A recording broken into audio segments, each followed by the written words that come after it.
여러분 모두 안녕하세요. 저는 서울 등촌동에 살고 있는 40대 초반의 여성으로 문제 많은 시어머니 덕분에 불과 1년 전 엄청난 경험을 하게 되었습니다. 시어머니는 자기밖에 모르는 이기적인 성격의 분이셨는데 집안의 대차게 큰 사고를 치셨던 겁니다. 저희 시아버지가 암에 걸리셨었는데 그런 시아버지를 제대로 돌볼 생각은 안 하고 다른 남자와 바람이 났던 거죠. 게다가 그 상간남에게 미쳐서 나중에는 말도 안 되는 계획까지 세우고 있었습니다.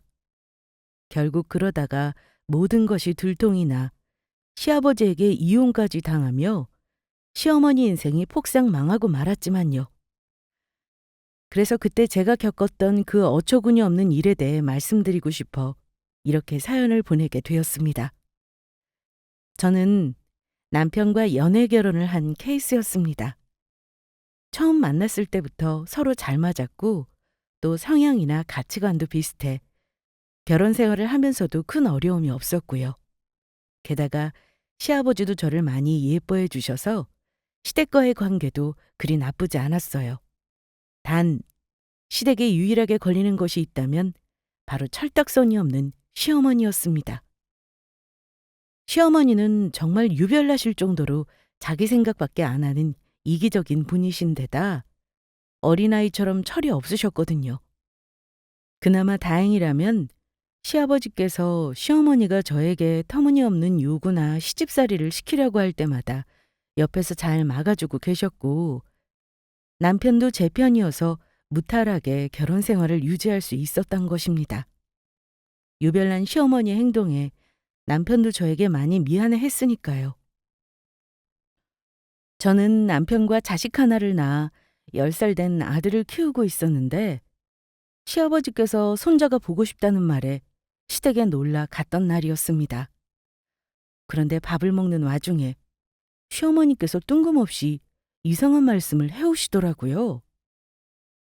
저기, 나경이 너 다음 주 주말엔 뭐하니? 다음 주 주말이요? 딱히 할 일은 없는 것 같은데 왜요? 저기 그러면 그날 나랑 좀 만나자. 내가 그날 오랜만에 초등학교 동창들 만나서 삼겹살 좀 먹으러 고깃집 가기로 했거든. 네가 그때 나랑 같이 가서 나랑 내 친구들 수발 좀 들면서 고기 좀 구워라. 이 사람아, 자네 동창 모이는데 나경이가 거길 왜 가나? 그리고 나경이가 무슨 당신 비서도 아니고 수발을 들기는 왜 들어? 고기 같은 건 먹는 사람들이 직접 알아서 구워 먹으라고 해. 엄마, 또 집사람한테 이상한 거 시키려고 그러는 거야? 내가 제발 그러지 말라고 했지? 무언가 행동이나 말을 할 때는 제발 상대방 입장 좀 생각하고 말하라고. 나야 그냥 나경이 주말에 딱히 할 일도 없다고 하고 시간이 남는 것 같아서 같이 가자는 건데 왜 그러냐? 어른들 챙기면서 고기 굽는 게 어려운 일도 아니고 가서 공짜로 고기도 얻어먹고 얼마나 좋아. 그 집 고기가 얼마나 맛있는데.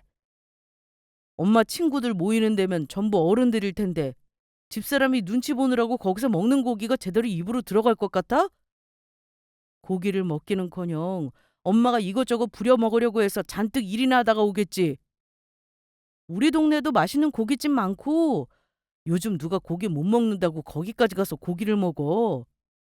엄마 예전에 나랑 아빠 낚시하러 갔을 때 뜬금없이 집에서 지내지도 않던 제사 지낸다고 임신한 집사람 불러서 일 시켰다가 큰일 날 뻔했던 거 잊은 거 아니지? 그때 잘못했으면 엄마 손자 세상 밖으로 나오지 못할 뻔했어. 알겠어, 알겠다고. 내가 나경이한테 뭐라고만 하면 다들 나한테 뭐라고 하지? 왜 다들 내 편은 안 들고 나경이 편만 들은데? 안 부르면 될 거 아니야. 하지만 시어머니께서 가끔 사건을 만드시는 거 빼고 아무 문제 없을 것 같던 시댁에 생각지도 못한 정말 기가 막힌 엄청난 일이 생기고 맙니다. 시어머니가 갑자기 늦은 나이 회사에 취직해 직장을 다니고 싶다는 것이었습니다. 본인만 생각하는 이기적인 성격 때문에 시어머니께서 직장에 다니신다고 해도 과연 잘할 수 있을지 가족들이 모두 걱정하는 가운데 시아버지께서 시어머니가 직장에 다니시는 걸 찬성해 주시더라고요. 시어머니께서 평생 집에서 살림만 하던 분이시니 늦은 나이라도 당신이 하고 싶은 일을 한번 해보게 해주고 싶다는 생각이셨습니다. 그런데 그때부터 시어머니께서 점점 이상하게 변하기 시작했던 겁니다. 시어머니는 직장에 다니고 싶다고 말하시면서 무슨 다단계 형식의 화장품 회사를 다니기 시작했는데, 그래도 직원들에게 무리하게 제품을 강매하거나 그런 거 없이 다닐 수 있는 곳이었습니다.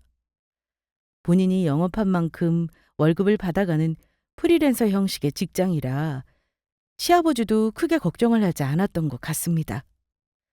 그냥 시어머니가 밖에 나가서 콧바람 정도 쐬고 기분 전환 삼아 다니기 좋은 곳이라 생각하셨던 것 같아요. 게다가 말로만 직장이지 시어머니가 회사에 나가며 들어가는 차비에 밥값에 전부 시아버지가 지원해 주셨으니까요. 그런데 그때부터 시어머니는 본인이 무슨 엄청난 회사에 다니시는 것처럼 어깨에 잔뜩 힘이 들어가더니 시아버지를 조금씩 무시하며 외모 가꾸는 일에 엄청 신경 쓰기 시작하더라고요. 당신이 다니는 회사가 화장품 회사고 사회생활을 하려면 보이는 이미지가 중요하다면서요. 더욱이 시어머니는 집안 살림을 제대로 안 돌보며 가정에 소홀해지기 시작했는데 그 정도가 너무 지나치셨죠. 시어머니가 일을 한다며 밤늦게 집에 들어와 시아버지가 혼자 집안 청소를 하며 집 냉장고에 있는 오래된 반찬이나 라면을 끓여 끼니를 대충 때우시는 일이 많아지신 겁니다. 시아버지는 옛날 분이신데다가 평생을 밖에서 직장 생활만 하던 분이시니 제대로 밥이나 반찬을 해본 적이 없으셨거든요.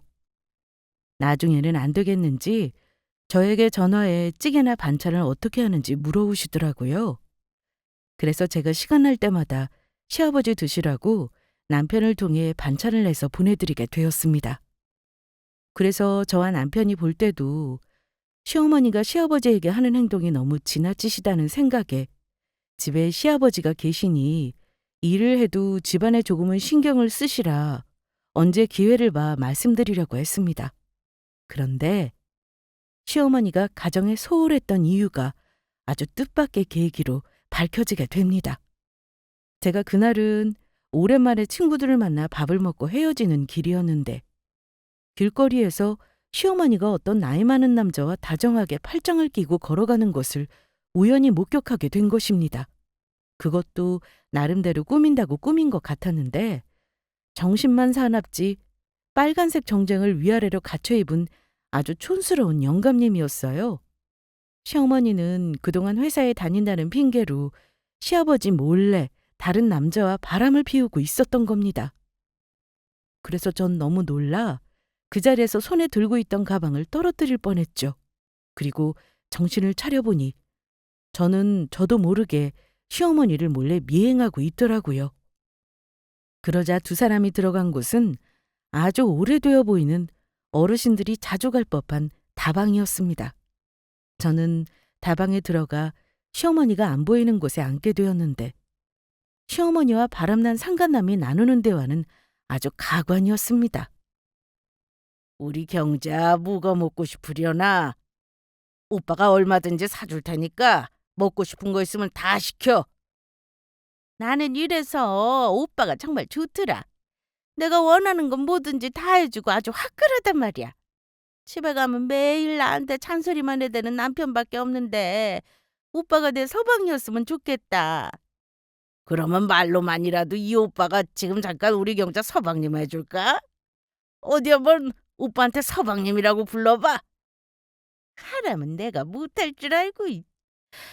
서방, 우리 서방. 왜 그래 섹시? 이거 듣기만 해도 이 오빠가 우리 경자 진짜 서방 된 것 같고 아주 행복하네. 나도 우리 오빠가 정말 내 서방 된 것 같고 너무 좋다. 딱 봐도 시어머니보다 10살은 거뜬히 많아 보이는 어르신이었는데 그런 늙은 할아버지한테 넘어간 시어머니를 보며 뭐 하는 짓인가 싶었습니다. 게다가 그렇게 좋으신 자상한 시아버지를 두고 이상한 남자를 만나는 시어머니의 모습은 정말 이해하기 힘들었고요. 그동안 가정에 충실하며 살았던 시아버지가 불쌍하다는 생각뿐이었습니다. 하지만 시어머니가 바람을 피운다는 사실을 알았음에도 막상 쉽게 그 사실을 시아버지께 말씀드리기 쉽지 않더라고요. 말씀을 드려야 하긴 하는데 시아버지께서 상처받을 생각을 하니 마음이 편치가 않았던 거예요. 그래서 시어머니가 바람을 피운다는 사실을 어떻게 시아버지께 말씀드릴지 고민을 하다 보니 저도 모르게 시아버지 걱정에 평소보다 더욱 자주 안부 전화를 드리게 되었습니다. 아버님, 저예요. 별일 없으신 거죠? 어머님 없이 혼자 식사 차려 드시기 어렵지 않으시고요? 아이, 나야 뭐. 잘 지내고 있으니 너무 걱정하지 말아라. 나경이 네가 나 먹으라고 매번 반찬도 해서 우리 현욱이 편에 보내고 있지 않니? 그러는 너야말로 잘 지내고 있는 거냐? 그럼요. 저는 잘 지내고 있어요. 하지만 시아버지께 시어머니의 바람 사실을 알려드리기도 전에 뜻밖의 슬픈 일이 연달아 터지기 시작했습니다.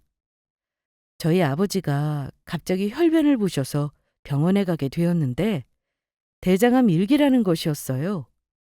그래서 정신없이 아빠가 수술할 병원을 알아보고 있는데 또다시 안 좋은 일이 생기고 말았죠. 저희 시아버지가 혼자 집에 계시다가 빈혈로 갑자기 쓰러지시게 된 겁니다.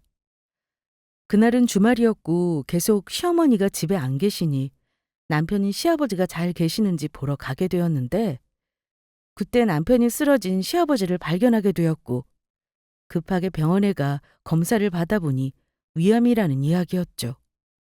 저희 친정 아빠에 뒤이어 시아버지까지 암이라는 선고에 제가 받은 충격은 이만저만이 아니었어요.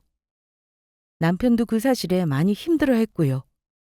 그때 남편이며 저며 정말 친정아빠와 시아버지를 고치기 위해 병원을 이리저리 알아보느라 거의 제정신이 아닌 상태로 보냈던 것 같아요. 그리고 전 그때까지 시아버지가 암에 걸렸으니 시어머니가 정신 차리고 시아버지한테 당연히 돌아오실 거로 믿었습니다. 아무리 그래도 한평생 같이 산 내 남편이 아픈데 그 걱정에 더는 다른 곳에 마음 쓸 여유 따위는 없을 거라 생각했거든요.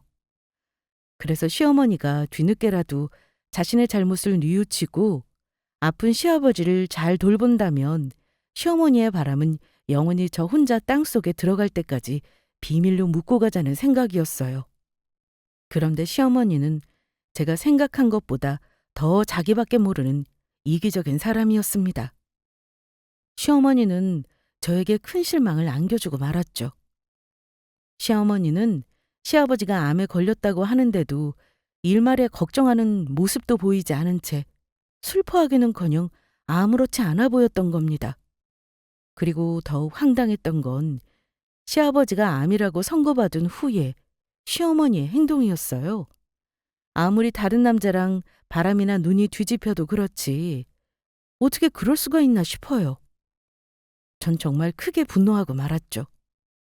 제가 시어머니가 바람 피운다는 사실을 알고 있다는 걸 모르는 시어머니는 가족들 앞에서 아주 뻔뻔하게 나왔던 겁니다. 물론 당신이 암에 걸린 건 정말 가슴 아프고 슬픈 일이지만 나도 내 인생이 있다고. 나도 나이 먹어서 얼마나 살지 알 수도 없고 지금껏 당신 뒷바라지하면서 현욱을 키우느라 고생했으면 앞으로는 젊었을 때 못했던 것들 원 없이 하면서 내 인생은 나 하고 싶은 대로 살고 싶어. 그러니까 난 세상이 망하는 한이 있더라도 계속 내 직장에 다닐 예정이고 그러니까 당신 병시죽은 애들한테 받도록 해. 엄마, 도대체 그게 무슨 소리야? 아빠가 이렇게 아픈데 엄마는 그깟 직장이 중요하다는 거야? 월급도 제대로 못 받아서 아빠한테 매일 교통비랑 식비랑 용돈 받았었으면서 그런 직장이 한평생 같이 산 아빠보다 중요하다는 게 지금 말이 된다고 생각하냐고. 그리고 집사람 지금 장인어른도 아프셔서 거기 신경 써야 해서 아빠 보는데도 한계가 있고 나도 우리 민준이 챙기면서 직장 다녀야 하는데 도대체 어떻게 하라는 거야? 이럴 때만이라도 엄마야말로 아빠 곁에 있어주면 안 되는 거야? 현우가 그만해라. 네 엄마가 그러고 싶다면 그렇게 하게 둬. 아빠, 아무리 그래도 이건 아니잖아. 아빠가 지금 다른 병도 아니고 암에 걸렸다고. 집에 돈이 없는 것도 아니고 정 안 되면 간병 있으면 되는 거고. 네 엄마가 지금이라도 젊어서 못한 것들 하면서 자기 인생 한번 살고 싶다는데 그렇게 하게 두어라. 아빠 아직 혼자 몸 정도는 건사할 수 있다. 다른 사람들은 모르겠지만 시어머니의 말뜻이 뭔지 저는 알 수 있었습니다. 시아버지가 암에 걸려 아프다고 하는데도 계속 직장에 나가겠다고 하는 시어머니의 속내가 저는 뻔히 보였거든요. 직장을 관두게 되면 시어머니는 자신의 상간남을 만나기 어려워지니 한마디로 시아버지가 암에 걸려 위독한 상태에서도 직장을 핑계로 계속해 밖에 나가 상간남을 만나 바람을 피우시겠다는 이야기였죠. 그때 가족들 앞이라 전 아무 말도 할 수 없었지만 마음속으로 결심했습니다. 시아버지에게 시어머니가 다른 남자를 만나 바람 피우고 있다는 사실을 밝히기로요. 그래서 자신이 잘못하고도 정신 못 차린 시어머니를 제대로 혼쭐 내줄 생각이었습니다. 그러나 그런 제 생각을 알지 못한 시어머니는 저에게 말도 안 되는 요구를 해오더라고요. 그것도 저희 아빠가 수술할 병원을 잡아 병원에 입원하는 날 부모님과 같이 있는 저를 찾아와 따로 불러내서요. 바깥 써둔 입원은 잘 시킨 거니? 네, 어머니. 그러면 마침 잘 됐구나. 바깥 사돈도 병원에 입원도 시켰겠다. 친정에서 너 할 일은 이제 다 끝난 거 아니니? 그래서 말인데 내가 저번에도 말했지만 내가 직장 생활이 바빠 네 시아버지 병가 나오기 힘들 것 같으니까 네가 네 시아버지 병시중 좀 들어라. 물론 네 아빠가 암에 걸린 건 안타깝다만 너는 이미 우리 집안에 시집 온 우리 집 사람이고 그러면 우리 집안 며느리로서 도리를 다해야 하는 거 아니겠니? 그러니 앞으로는 네 아빠 병가 나올 생각 말고 네 시아버지 병시중만 잘 들면 된다. 네 아빠 얼굴이야 나중에 네 아빠 낳고 보면 될 거 아니냐. 응? 어머니, 너무하신 거 아닌가요? 저희 아빠 곁에 엄마가 있다고 해도 저희 아빠 자식이에요. 그런데 지금 저보고 아버님만 돌보면서 아픈 저희 아빠는 찾아가지도 말라는 건가요? 그러는 어머니야말로 아버님이 저렇게 아프신데 어떻게 직장에 계속 다니겠다는 말씀을 하세요? 어머니야말로 직장은 아버님 다 낳고 다녀도 되는 거 아닌가요? 내가 하라면 할 것이지 무슨 말이 그렇게 많아. 다른 말 필요 없고 넌 우리 집안 며느리로서 의무를 다해야 하고 그러니 무조건 네 시아비만 돌보는 거다. 아니요. 그렇게는 못하겠는데요. 그런데 어머니, 아버님이 저렇게 아프신데도 굳이 직장에 다닌다고 우기시는 거 보면 혹시 어머니 직장 다닌다는 핑계로 다른 일하고 다니시는 거 아니에요? 다른 일이라니? 내가 무슨 짓을 하고 다닌다고 그러는 거냐? 어머니 혹시 아버님 몰래 다른 남자라도 만나고 계신 거 아니에요? 너 그게 무슨 말도 안 되는 소리냐? 그게 아니면 월급도 제대로 못 받는 직장에 다닌다고 하시면서 어떻게 다른 병도 아니고 암 걸려 아프신 아버님께 저렇게 소홀히 할 수가 있어요? 어머님 행동이 너무 이상해서 여쭤봤어요. 아니다. 절대 아니야. 저기, 내가 지금 일이 바빠서 나중에 다시 만나서 이야기하자꾸나. 제 말에 찔리는지 시어머니는 도망치듯 그 자리에서 벗어났습니다. 그런데 시어머니가 떠나고 얼마 지나지 않아 시아버지께서 연락이 왔던 겁니다. 저에게 중요하게 할 이야기가 있으니 시아버지가 입원한 병원에 와달라는 것이었죠. 그래서 저는 저희 아빠 입원 수속을 마치자마자 아버님이 입원한 병실로 찾아가게 되었는데 시아버지가 저에게 하신 말씀은 제가 생각지 못한 것이었습니다. 나경아, 요즘 아픈 네 아버지 돌보랴 이 시아버지 돌보랴 많이 힘들지? 네? 힘들기는요. 아니에요, 아버님. 당연히 제가 해야 하는 일들인걸요. 나경아, 그러지 말고 너는 네 친정아버지 곁에 있어라. 아버님, 그게 무슨 말씀이세요? 아버님도 아프신데 저 그럴 수 없어요. 내가 저번에도 네 시어머니 있는 데서 이야기했지. 어차피 내가 돈이 없는 것도 아니고 사람이 필요한 거면 간병 있으면 되는 거고. 바깥 사돈께서도 나이가 있으신데 나경이 네가 이러다가 나중에 후회할까 봐 걱정이 된다. 이 나이 들어 아플 때는 자식이 곁에 있어주는 것보다 힘이 되는 것도 없어. 그리고 그렇게 말하더니 시아버지는 병실 침대 옆 탁자 서랍에서 봉투 하나를 꺼내셨습니다. 그리고 전 그 봉투가 무엇인지 보지 않아도 알 수 있었어요. 결국 전 그만 눈물을 흘리고 말았죠. 아버님, 이건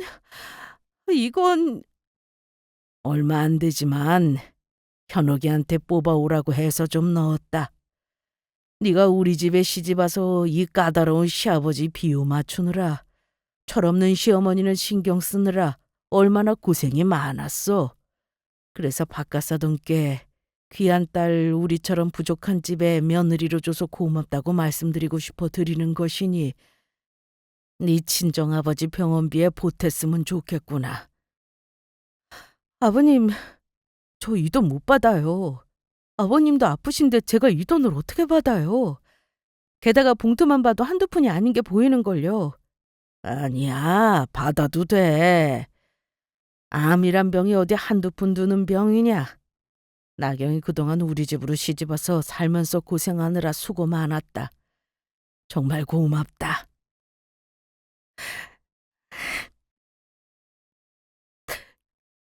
아버님, 저야말로 정말 감사합니다. 아버님 말씀대로 저희 아빠 병간호 잘할게요. 그리고 저 아버님도 제가 병간호 해야겠어요. 뭐라고? 그러다가 너까지 병나면 어떻게 하려고 그래? 나는 괜찮다고 하지 않았어? 아버님, 제가 이 집에 시집 온 지도 12년은 넘었어요. 힘들 때마다 제 옆에서 힘이 되어주신 아버님, 저희 친부모님이라고 생각하고 살았다고요. 저 우리 친정 아빠 딸이기도 하지만 아버님 자식이기도 해요. 그래서 저 자식으로서 아버님 병간호도 해야겠어요. 그러니까 아버님도 저 말리지 마세요. 집사람도 나 돌보기 싫다고 저렇게 밖으로만 놔두는데 나경아 고맙다. 우리 딸 정말 고맙다. 아버님. 그날 저와 아버님은 서로 부둥켜 안고 울었습니다. 아버님이 내색은 안 하셨지만 당신이 암이란 소리에 심적으로 많이 힘드셨던 것 같았습니다. 그래서 내색하지 않고 버티고 버티다 시아버지 곁에 제가 있을 거란 한마디에 참아왔던 눈물을 흘리신 겁니다. 그런데 며칠 후 아버님 병실에 얼굴도 잘 안 보이던 시어머니께서 저에게 전화를 해오셨더라고요. 그리곤 전화를 받자 바로 저의 속을 긁는 소리를 하시더군요. 네 시아버지한테 들었다. 네 시아버지 간병 앞으로 나경이 네가 하기로 했다면서? 그러게 내가 좋게 이야기할 때 말 좀 듣지 그랬냐. 괜히 서로 얼굴만 붉혔잖니. 그래도 늦게나마 정말 생각 잘했다. 내가 저번에도 말했지만 넌 엄연히 우리 집안 며느리고 그러면 며느리로서 시아버지 먼저 돌보는 게 당연한 거다. 네 아빠는 네 엄마가 모시면 되지 않니? 그럼요 어머님. 제가 당연히 모셔야죠. 그러니 앞으로는 어머님께서 아버님 감명할 일은 절대 걱정하지 않으셔도 돼요. 그러냐? 아이 그럼 나야 좋지. 앞으로 난 나경이 너만 믿으마. 시아버지를 제가 간병할 테니 마음 놓으라는 말에 안심하며 웃는 시어머니의 모습은 정말로 한심하기 짝이 없었습니다. 그리고 저에게 며느리에 대한 도리를 강요하면서 시아버지에게 부부의 도리조차 지키지 않은 시어머니 행동에 뭐라고 한마디 해주고 싶었죠. 그러나 제가 시어머니한테 그렇게 말한 데는 그만한 이유가 있습니다. 어차피 제가 시아버지께 말씀드려 시어머니가 바람 피운다는 사실이 밝혀지면 시아버지 성격에 절대로 시어머니를 용서해 줄 리 없고 이혼을 당할 게 뻔했거든요. 그러니 이혼당한 시어머니가 시아버지를 돌볼 일은 없었기에 제가 그렇게 말했던 것인데 시어머니는 그것도 모르고 의기양양하게 나왔던 거죠. 그렇게 저는 저희 시아버지와 친정아빠를 병간호하기 시작했습니다. 다행인 건 아빠랑 시아버지께서 같은 병원에 입원하게 되셔서 제가 다른 병원을 오가며 고생할 일이 없게 되었다는 것이었어요. 저희 아빠랑 아버님 모두 수술 후 같은 요양병원에 입원하셔서 치료를 받기로 했고요. 그리고 아빠 옆에서 저희 친정엄마가 있으니 제가 시아버지를 주로 돌보며 필요할 때만 저희 아빠를 찾아가면 되었습니다. 그리고 힘들 때는 엄마랑 저랑 중간중간 간병인을 고용해 도움을 받기로 했고요. 그런데 저에게 한 가지 큰 고민은 시어머니가 바람을 피운다는 사실을 시아버지께서 충격받지 않게 어떻게 말씀드리냐는 것이었어요. 가뜩이나 몸도 아프신데 괜히 그 소식을 아셨다가 더 상태가 악화되실까봐 많이 걱정이 되었거든요. 나이가 드신 분들이 충격적인 일을 당하시고 잘못되는 경우도 종종 보았고요. 그래서 제가 시아버지께서 놀라지 않도록 잘 말씀드릴 상황을 엿보고 있는데 더욱 기가 막힌 일이 벌어지고 맙니다. 어느 날 시어머니가 찾아와 안 하던 병간호를 하시면서 시아버지한테 엄청나게 잘해주시더니 정말 기가 막힌 이야기를 꺼내셨던 거죠. 그런데 여보, 당신 아픈데 이런 이야기 꺼내서 내가 정말 미안한데 그래도 이 부분은 꼭 짚고 넘어가야 할 것 같아서 당신 재산은 언제 정리할 생각이야?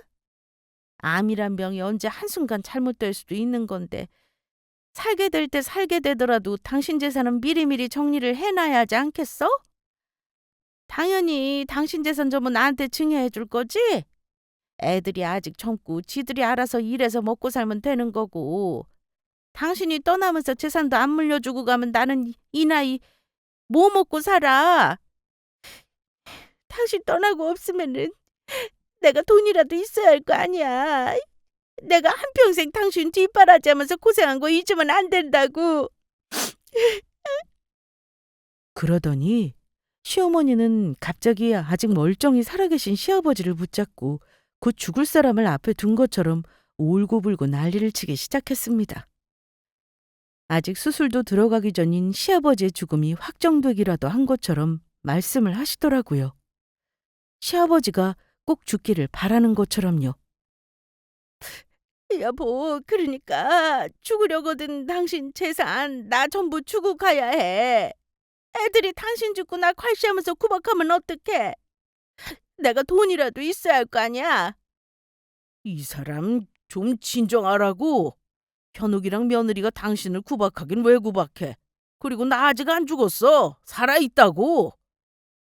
그렇게 시아버지를 붙들고 한참을 우시던 시어머니는 갑자기 회사에 급하게 전화할 게 생각났다며 나가셨습니다. 그리고 얼마 후 저도 시아버지가 드실 물을 뜨러 밖에 나갔는데 저희 엄마에게서 갑자기 전화가 온 것입니다. 엄마, 무슨 일이야? 나한테 뭐 시킬 일이라도 있어? 그게 아니고 어떻게 이럴 수가 있냐. 지금 휠체어 끌고 네 아빠랑 잠깐 밖에 산책 나왔는데 네 시어머니가 어떤 늙은 남자랑 만나서 벤치에 팔짱 끼고 탁 붙어서 앉아있는 걸 봤다. 아무래도 네 시어머니가 바깥사돈 두고 바람이 난 것 같아. 지금 바깥사돈 나쁘신데 네 시어머니는 어떻게 저럴 수가 있냐? 저게 사람이냐? 뭐라고? 지금 어머니가 그 바람난 그지 같은 늙은 놈팡이랑 병원에서 만나고 있다는 소리야? 이 인간들이 진짜. 엄마, 우리 시어머니 있는 장소가 어디야? 내가 바로 달려갈게. 저는 바로 시어머니가 상간남이랑 있는 장소로 바로 달려갔습니다. 그러자 지나가는 사람도 아랑곳하지 않고 저희 엄마 말대로 둘이 꼭 팔짱까지 낀 채 이야기를 하고 있더라고요. 그리고 시어머니가 상간남과 하는 대화를 엿듣게 되었는데 차마 사람이라면 할 수 없는 대화 내용이었습니다. 오빠, 조금만 기다려. 우리 남편 죽으면 그 재산 전부 내 거 되는 거니까 우리 그 돈으로 평생 행복하게 살자. 내가 우리 오빠 호강시켜줄게. 정말이야? 우리 경자가 이 오빠 노년에 편하게 살게 해주려나? 당연하고 말고 남편이 암이라는데 오래 살게 하겠어? 기다리다 보면 언젠가는 죽겠지. 순간 저는 정말 다른 사람들의 말처럼 눈이 돌고 말았습니다.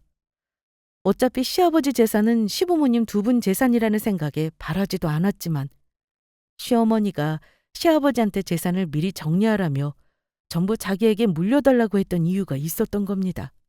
바로 당신 상간남이랑 시아버지 재산으로 호요식할 생각에 말이에요. 그 생각을 하자 저는 머리보다 몸이 먼저 반응했던 거죠. 어머니, 지금 여기서 뭐 하시는 거예요? 네가 여기를 어떻게... 지금 저 늙은 꼴뚜기처럼 생긴 늙은 영감탱이랑 뭐 하시는 거냐고요? 꼴뚜기처럼 생긴 영감탱이라니? 너 지금 우리 오빠한테 무슨 말버릇이야? 우리 오빠는 무슨... 누가 보면 삼촌이라고 해도 믿겠네요. 그러는 어머니야말로 지금 암까지 걸려 아픈 아버님 두고 여기서 뭐 하는 건데요? 뭐... 걘... 친한 오빠가 우리 남편은 아프다니까 병문안 왔다고 해서 잠깐 만난 것뿐이다. 어머니, 어디서 되지도 않은 그런 헛소리를 하고 그러세요. 요즘은 친한 오빠랑도 팔짱도 끼고 어깨도 기대고 그런가 보죠? 어머님이 아버님 몰래 그동안 바람 피운 거 제가 모르는 줄 알았어요? 그래도 어머니 정신 차리고 돌아오길 바라면서 제가 기다려줬는데 이제는 안 되겠네요. 아버님께 어머니 바람 피운 사실 전부 말할 테니까 어디 각오해 두시는 게 좋을 거예요. 그리고 그 전에 이건 우리 아버님 대신하는 내 복수다.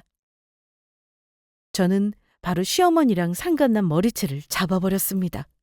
아유, 이게 뭐 하는 짓이냐? 이게 어디서 감히 지 시애미 머리채를 잡고 있어? 당장 내 머리랑 우리 오빠 머리 놓지 못하겠어? 그리고 네가 우리 남편한테 내가 바람 피운 걸 이야기하겠다고? 어디 할 수 있으면 해봐라. 가뜩이나 아픈 양반 네 이야기 듣고 잘못돼서 더 일찍 하기로 하다면 어쩌려고 그러냐?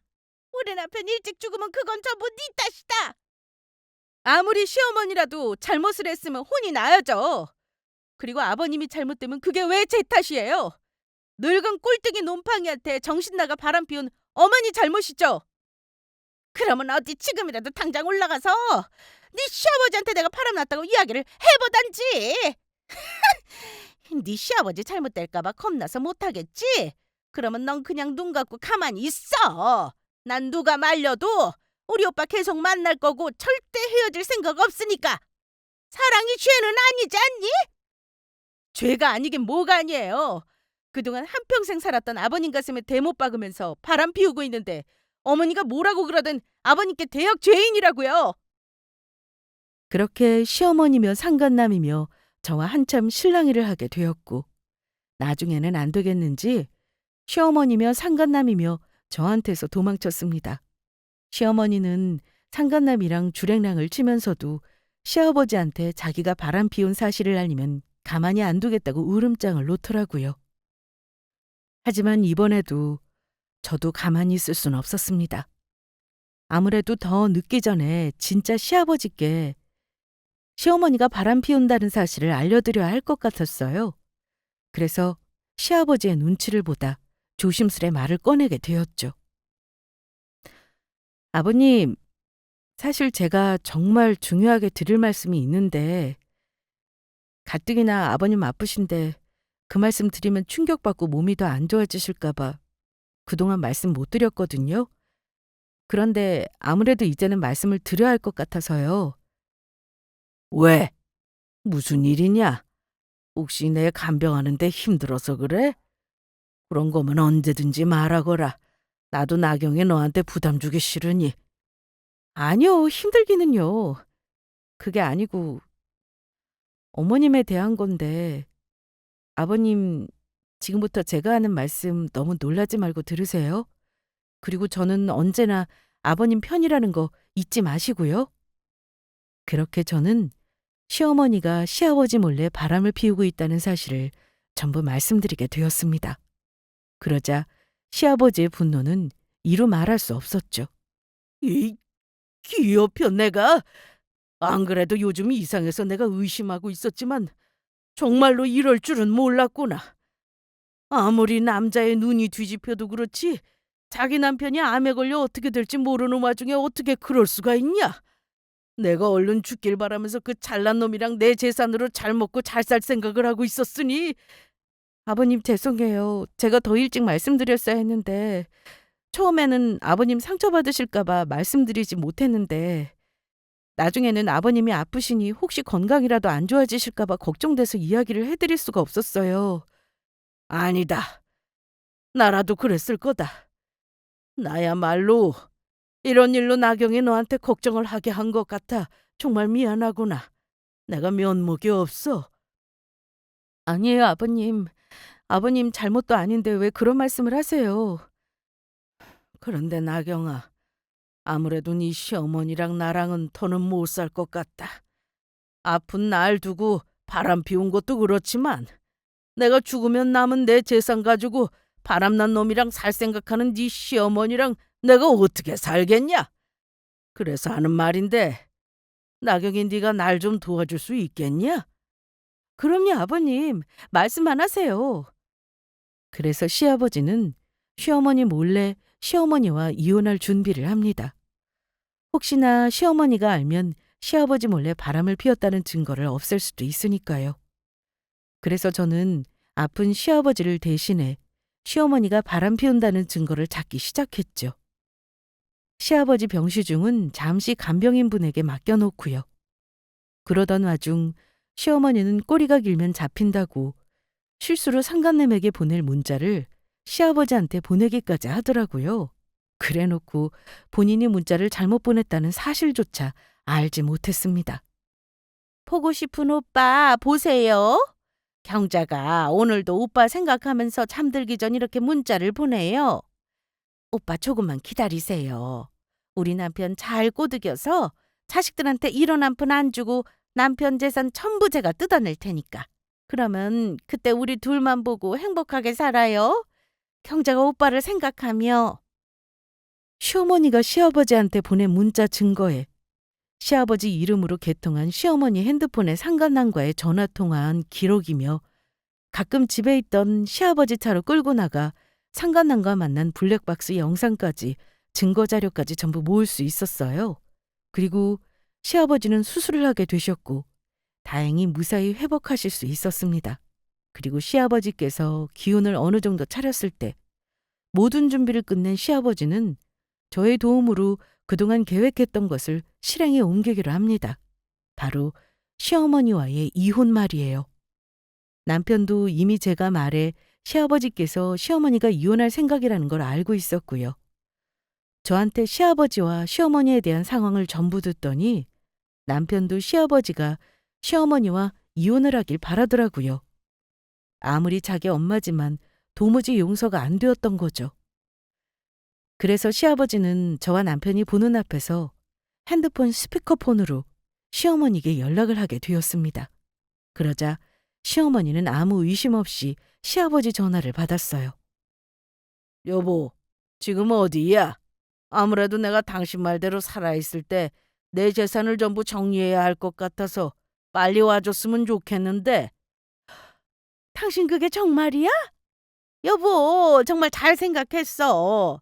당신 이제 암 환자라 언제 어떻게 잘못될지도 모르고 원래 재산은 살아있을 때 미리미리 정리하는 게 좋은 거라고. 그러면 당신 재산 전부 나한테 증여해 주는 거 맞지?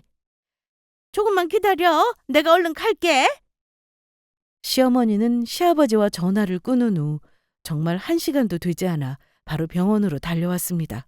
그리고 시아버지 몸 상태가 어떤지 안부도 묻지 않고 다짜고짜 재산 이야기부터 꺼내시더라고요. 아, 여보, 정말 생각 잘했어. 당신 재산 전부 나한테 넘기려고 나 부른 거 맞지? 아우, 이게 꿈이야, 생시야? 여보, 정말 고마워. 이제는 내가 아무 걱정 없이 두 발 뻗고 잠을 잘 수가 있을 것 같아. 당신이 암 환자고 언제까지 살 수 있을지 모르겠지만 내가 당신 눈 감기 전까지 옆에서 열심히 병시중 할게. 그 전에 당신 내가 준 이 서류부터 보고 이야기하지. 시아버지는 그렇게 말하며 시어머니에게 서류 봉투를 하나 건네주었습니다. 그리고 시어머니는 서류 봉투에 든 내용을 확인한 순간 놀라고 말았죠. 이게 뭐야? 이건 당신이랑 나랑 이혼 서류잖아. 당신이 나한테 당신 재산 준다고 해서 왔는데 지금 이게 뭐야? 갑자기 이혼 서류라니. 당신 지금 장난해? 그러는 당신이야말로 나랑 장난하는 것도 아니고 지금 상황에서 뻔뻔하게 나한테 재산을 달라는 말이 나와? 뻔뻔하다니. 내가 뭘 어쨌다고 뻔뻔하다는 거야? 이 여편네야. 이거나 보고 말해. 그러면서 시아버지는 시어머니에게 또 하나의 서류 봉투를 하나 내밀었습니다. 그리고 그 안에 든 내용을 확인하자 이번엔 시어머니가 당황하며 식은땀까지 흘리기 시작했죠. 서류 봉투 안에 남아있던 것은 시아버지 차에 남아있던 시어머니가 상간남과 만나면서 찍혔던 블랙박스 영상으로 뽑은 사진들이었으니까요. 이건... 시아버지는 순간 참지 못하고 시어머니의 뺨을 날리셨습니다. 그리곤 큰 소리로 말씀하셨죠. 이렇게 증거가 남아있는데도 발뺌할 작정이야? 당신이 나 몰래 다른 놈 만나서 바람 피운 거 며느리가 말해줘서 진작 알고 있었다고. 당신 남편인 내가 이렇게 암까지 걸려서 고생하고 있는데 마누라란 사람이 어떻게 이럴 수가 있어? 사람의 탈을 쓰고 어떻게 이런 짓을 해? 당신 젊은 시절부터 철없이 구른 거 보면서도 그래, 그래도 그것도 내 운명이라고 생각하고 당신 다독이며 살자 생각하고 살았어. 그리고 나이 들어서 갑자기 직장 다니고 싶다고 했을 때도 그동안 애 키우고 내 뒷바라지 하느라 고생했기도 하고 해서 그러라고 한 거였고, 직장 다닌다는 핑계로 집안 살림 내팽개쳤을 때도 나이 들어서 사춘기처럼 감정의 기복이 오는 사람들이 있다고 해서 한때라고 생각하고 내가 다 이해하고 넘어가려고 했었다고. 그런데 이제 보니 당신 그랬던 게 헛발음 든 데다가 직장 다니면서 다른 놈 만나느라 눈이 뒤집혀서 그랬던 거야? 당신이랑은 이제 끝이야. 당신이랑은 이혼할 생각이니까 그렇게 알아. 그리고 내 재산은 나 쓸 것만 빼고 우리 하나밖에 없는 외아들 현욱이랑 며느리한테 전부 물려줄 생각이니까 나한테 이런 한 푼 받을 생각은 꿈도 꾸지 마. 당신이 이 소식 들으면 많이 아쉬울지도 모르겠지만 나 아직 위암 2기밖에 안 됐고 의사 선생님 말씀으로는 수술 잘 돼서 앞으로 치료만 잘 받으면 오래오래 살 수 있을 거라 했어. 이렇게 아무것도 없이 바람난 거 들켜서 이혼이라니. 안 돼, 여보. 내가 전부 잘못했어. 내가 이렇게 무릎 꿇고 빌게. 내가 이 나이에 당신한테 이혼당해서 쫓겨나면 앞으로 뭐 해먹고 살라고 그래. 나 죽으면 내 재산 가지고 같이 살려고 했던 네 보고 싶은 오빠한테 가서 같이 살면 되겠네. 나경이한테 들어보니 나보다도 10살은 더 먹어 보이는 늙은 놈팡이라고 하는데 그런 인간이 무슨 능력이 있어서 당신 먹여 살리며 철딱선이 없는 당신 감당하며 살 수 있을지 모르겠지만 아들아, 며느리야, 네 아빠 좀 어떻게 좀 말려봐라. 너희들이라도 네 아빠 좀 설득 좀 해서 마음을 돌려야 할 거 아니냐. 엄마, 내가 왜 그래 하는데? 아빠 몰래 바람까지 피우면서 아직 멀쩡히 살아있는 아빠 언제 죽나 기다린 것도 모자라 아빠 재산으로 바람난 남자랑 잘 살 생각한 엄마가 뭐가 좋다고 내가 편들어주냐고. 엄마는 엄마 행동이 얼마나 창피하고 잘못된 건지 모르는 거야? 엄마, 우리 다시는 얼굴 보고 살지 말자. 엄마 아빠랑 이혼하면 나도 엄마 얼굴 볼 생각 없으니까 아빠랑 이혼하고 우리 찾아올 생각은 꿈도 꾸지 마. 다 엄마가 자처한 일이니까. 어머니, 그러게 기회가 있을 때 정신을 차리셨어야죠. 이제와 이런다고 무슨 소용이 있겠어요? 저는 남편이랑 앞으로 어머니 얼굴 볼 생각 없으니까 우리 다시는 보지 말자고요. 그리고 저희 아버님 아직 병자라 스트레스 받거나 흥분하시면 안 되거든요. 그러니까 간호사 선생님 부르기 전에 그만 저희 아버님 병실에서 나가주시죠. 시어머니는 끝까지 시아버지 병실에서 나가지 않으려고 했지만 결국에는 병원 보안 요원들에게 붙잡혀 끌려가고 말았습니다. 여보, 내가 잘못했어. 나 제발 버리지 마. 내가 잘못했다고. 나 좀 한 번만 봐줘요, 여보. 그리고 시아버지는 시어머니와 결국 갈라서게 되었습니다. 시어머니는 시아버지와 이혼을 하지 않기 위해 발악을 했지만 귀책 사유가 시어머니에게 있으니 소용이 없었습니다. 게다가 시아버지는 말씀하시는 대로 정말로 당신이 쓸 재산만 남기고 남편과 저에게 재산을 전부 증여해 주셨습니다. 그러자 시어머니는 법정 싸움을 걸었고 기어이 시아버지의 재산 일부를 받아내셨어요. 하지만 그 돈도 얼마 가지 못했습니다. 왜냐하면 시어머니가 이혼하며 귀책 사유가 시어머니한테 있어 시아버지한테 위자료를 물어줘야 했던 데다 시어머니의 상간남이 시어머니의 재산만 가지고 홀라당 도망을 가버렸거든요. 시어머니보다 더 젊은 여자를 꼬셔서요. 그래서 남편에게 시어머니가 한 번 연락이 온 적이 있는데 시어머니는 상간남에게 하루아침에 전 재산을 잃고 방 구할 돈도 없어서 고시원 생활을 하고 있다고 했습니다. 그래서 다니던 화장품 회사도 관두고 정말로 돈을 벌어야 해서 늦은 나이 청소 일을 시작했나 보더라고요. 늦은 나이 고생을 하며 진짜 일을 하게 된 것이죠. 그제야 시어머니는 시아버지한테 했던 짓들이 많이 후회를 하는 것 같았는데 시아버지가 그런 시어머니를 받아줄 생각이 없을 뿐더러 남편도 시어머니가 제대로 정신을 차렸다고 생각하기 전까지는 정말로 연락할 생각이 없다고 하더라고요. 시어머니는 결국 이기적으로 굴며 바람까지 피우다가 사랑하는 가족과 돈까지 잃고 정말 폭삭 망하고 만 것이죠. 그리고 시어머니가 상간남을 어떻게 만났나 했더니 시아버지와 법정 싸움을 하며 알게 된 사실인데 시어머니가 화장품을 팔겠다고 영업을 하러 다닐 때 상간남이 먼저 시어머니에게 접근했던 것 같더라고요. 시어머니는 그런 상간남에게 홀라당 넘어가 버린 거고요. 그렇게 폭풍 같은 시간을 보내고 현재 저희 친정아빠며 시아버지 모두 건강을 잘 회복하고 있는 상태입니다. 두 분 다 끝까지 병마와 잘 싸워 이겨내실 수 있도록 곁에서 제가 잘 보살펴 드리려고요. 그리고 시아버지께서 저와 남편에게 물려주신 재산은 시아버지께 필요한 부분이 생길 때마다 쓸 생각입니다. 이번에 시어머니의 일을 겪으면서 느낀 것은 사람이 감사할 줄 알아야 한다는 것이었습니다.